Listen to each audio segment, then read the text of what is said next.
বড় ভাই, ইলেকশন তো আইসে গেল। আমি কি করব? আমার তো দল থেকে তারা দিছে, আমাকে নমিনেশন দিবি না নে? আরে আমি দাঁড়াবো। নমিনেশন নমিনেশন না দিলে স্বতন্ত্র দাঁড়াবো। না দাঁড়াইলে 10-12 জন ক্যান্ডিডেটে কম পক্ষে 80-90 লক্ষ টাকা চাঁদা দিতে হইব। নিজে যদি দাঁড়ায় যায় তাইলে কেউ তো চাঁদা চাইতে পারবো না। টাকা পয়সা অত খরচ হইব না। বাতিজা আছে, ভাই আছে। জি আঙ্কেল, 5 লাখ টাকা দিবেন, চিটাগাং যাবো, লেটেস্ট মাল নিয়ে আসবো, ইলেকশন চাপা। বড় ভাই অনুমতি দিলেন তাইলে আমারে।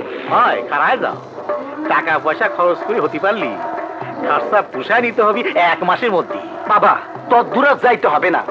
এই ইলেকশনের নামে যেই চান্দা কালেকশন হবে, খরচ কইরাও 20 লাখ টাকা পাইতে যাবে। শোনো, এই হচ্ছে রাজকীয় ব্যবসা। আমি তো করতে পারলাম না, আমার তো শালা তারা দিল। ওই ছোটকা, আমাকে একটু ভাগ দিও। আসসালামাইকুম বস। বাইরে চস কবে? এই তো তাই গুরুত্বপূর্ণ আলোচনা করতাছি, এখান থেকে যা। জেলখানাতে বাইরে ছিলাম, হাতে টাকা পয়সা নাই। যা এখান থেকে বাইরে। ঠিক আছে, যাইতাছি বস। নির্বাচনে আপনার পোস্টার ছাপাইবেন না? এইটা না, আমার লোক আছে, যা। না, আমার কাছে আপনার একটা ছবি আছে, তো ওই ছবি দিয়ে আমি একটা পোস্টার ছাপাবো। এই দাঁড়া, হ্যাঁ? এদিকে আয়। হ্যাঁ? বুঝছি, তোর সাথে একটা মিলমিশ না করলে আমার হবে না। আয়, গন্ডগোল মিটিয়ে ফেলায়, বুকে বুক মিলায়। আয়, আয়, আয়।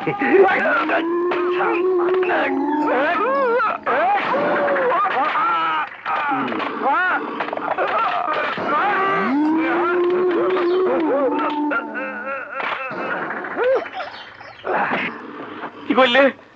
এই শালা একটা চিটার, বহুদিন ধরে আমার জ্বালাইতেছে বড় ভাই। হিসাব নিকাশ মিটায় ফেলাইলাম। শালারে দইরা গোলসান লেগে ফেলাই দে, যা। শালারে খায়া ফেলাইলাম। তুমি এই যে সিপ দিয়ে মানুষ মেরে ফেলো, ওই শালার পুলিশকে একটা সিপ দিতে পারো না? তুমি কি ভুলে গেলে তোমার বাপরে কবর দিতে দেয়নি? কি যে কোন বড় ভাই, ও আমার কলজাটা ফুটা করে দিচ্ছে। টিপ দিলে রক্ত বাইরে হয়। তাই করো না তো কিছু। বলি নাই বড় ভাই, আমার বাপের লাশ ময়লার গাড়িতে পাঠাইছে। সেই গাড়িটার আমি খুঁজতাছি, সন্ধান পাইছি। ওই গাড়িতে আমার বাপের লাশ পাঠাইছিল।